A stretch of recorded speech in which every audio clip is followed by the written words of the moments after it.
Eu tenho certeza que você, como cristão, tem o anseio de construir uma família. Talvez você já até tenha a sua família e tenha zelo pela sua família. Então eu gostaria que você imaginasse que a sua filha está doente, passando por um grave problema de saúde, você não pode fazer absolutamente nada, mas você sai em busca de uma cura sobrenatural para a sua filha.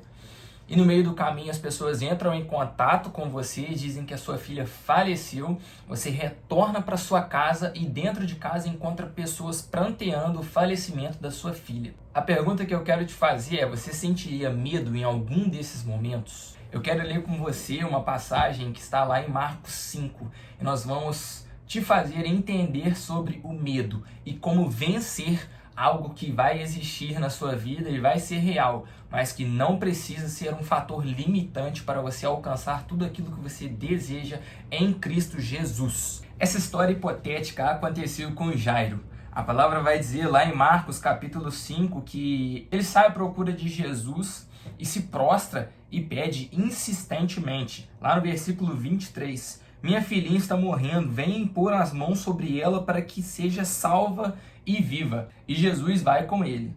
Contudo, no meio do caminho, Cristo passa por uma outra experiência e Jairo fica aguardando essa circunstância se encerrar. E no decorrer dessa outra circunstância, a qual não convém para o momento, as pessoas chegam da casa de Jairo e dizem para ele: a sua filha já morreu, porque você ainda incomoda o mestre, lá no versículo 35.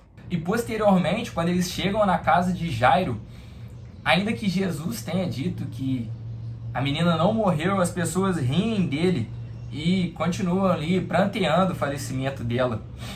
Enfim, sabe o que diferencia uma circunstância de medo, onde você não sabe como escapar, você entra em pânico, do que uma circunstância em que você sai como vitorioso, independente do medo? Jairo estava com a cura, que é Jesus Cristo. Então o que vai diferenciar você ser vitorioso no medo ou você ser vencido pelo medo é a consciência da presença de Deus na sua vida. E aqui eu não estou dizendo a gente declarar com a cabeça que crê que o Senhor está conosco, mas a gente viver o que a palavra nos orienta a fazer. E eu poderia citar incontáveis palavras onde Deus está nos direcionando a não temer, porque Ele estará conosco. Quero enfatizar aqui o Salmo 23, versículo 4, que o salmista diz: ainda que eu ande no vale da sombra e da morte, eu não temerei mal algum. Por quê? Qual é o motivo que o faz não temer ainda que esteja no vale da sombra e da morte? Porque tu, Senhor, estás comigo, a tua vara e o teu cajado me consolam. Então a consciência da presença de Deus é o que te faz sair vitorioso ou não. Porque a palavra vai dizer em Efésios capítulo 1, versículo 3, lembrando que a minha versão é a Nova Almeida atualizada: bendito seja o Deus e Pai de nosso Senhor Jesus Cristo, que nos abençoou com todas as bênçãos espirituais nas regiões celestiais em Cristo. A verdade é que você já tem isso liberado sobre a sua vida. Cabe a você acessar isso ou não. Eu não quero aqui, trazendo a passagem de Jairo, que você olhe para Jairo, mas que você olhe para Cristo. O que tem em comum entre a passagem de Jairo e todos os outros que passaram por adversidades e aflições, mas saíram vitoriosos, é o fato de que Jesus, a cura, Jesus, o livramento, Jesus, o poder, o amor e a autoridade estavam com eles. E eu quero aqui mostrar todas as objeções pela palavra. Como eu disse em Marcos capítulo 5, se a gente for olhar o versículo 36, a palavra vai dizer, né? Estou tentando achar aqui, mas enfim, a palavra vai dizer que Jesus, não fazendo caso do que as pessoas disseram, reforçando ali o momento em que as pessoas viram para Jairo e falam: cara, para de incomodar o mestre, sua filha já morreu. Tipo assim, totalmente insensível. Jesus, não fazendo caso de tudo isso, vira para Jairo e diz para Jairo: não tenha medo, apenas creia. E a fé de Jairo pode ser comprovada no próprio capítulo 5, quando a palavra diz que ele, indo em direção ao mestre, insiste: minha filhinha está morrendo, vem impor as mãos sobre ela para que seja viva e salva. Ele não sairia de sua casa se ele não tivesse um mínimo de fé. E a palavra fala que se a gente tiver a fé do tamanho de um grão de mostarda, a gente pode dizer para aquele monte, saia daqui e vá para lá, e assim será feito. E antes da gente encerrar, eu gostaria de comparar o caráter de Jairo, como eu afirmei que ele teve fé, com o caráter de um outro pai, que lá em Marcos 9 tem um filho possuído por espíritos imundos e, diferente de Jairo, não se prostrou e disse insistentemente, Senhor, faça isso, cure o meu filho, mas disse com... Eu vou ler. No versículo 22 ele vai dizer assim, mas se o Senhor pode fazer alguma coisa, tenha compaixão de nós e ajude-nos.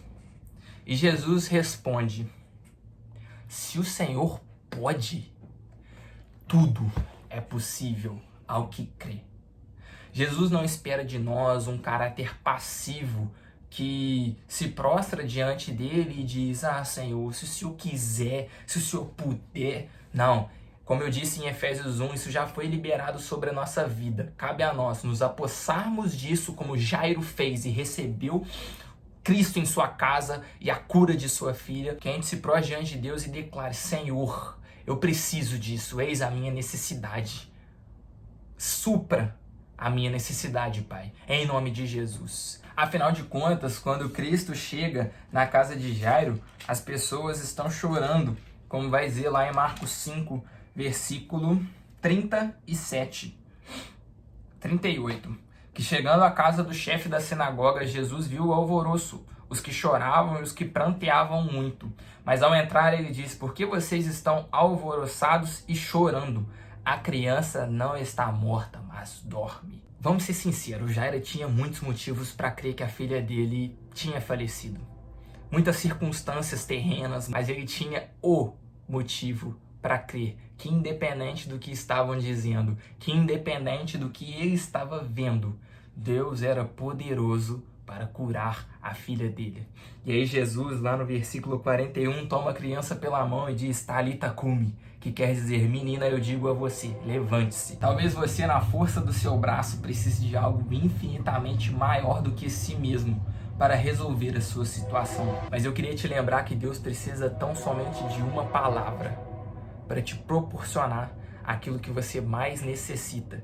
Seja isso impossível para ti ou não, porque como Cristo mesmo diz, tudo é possível ao que crê.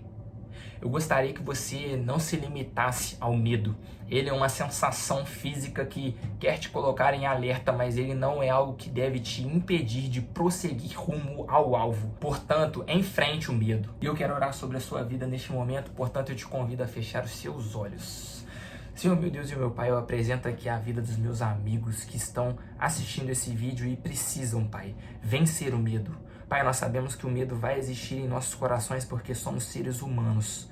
Mas nós sabemos também, eu gostaria que o Senhor imprimisse essas palavras nos corações daqueles que necessitam, que o Senhor é poderoso para vencer qualquer circunstância que nos coloca medo, Pai.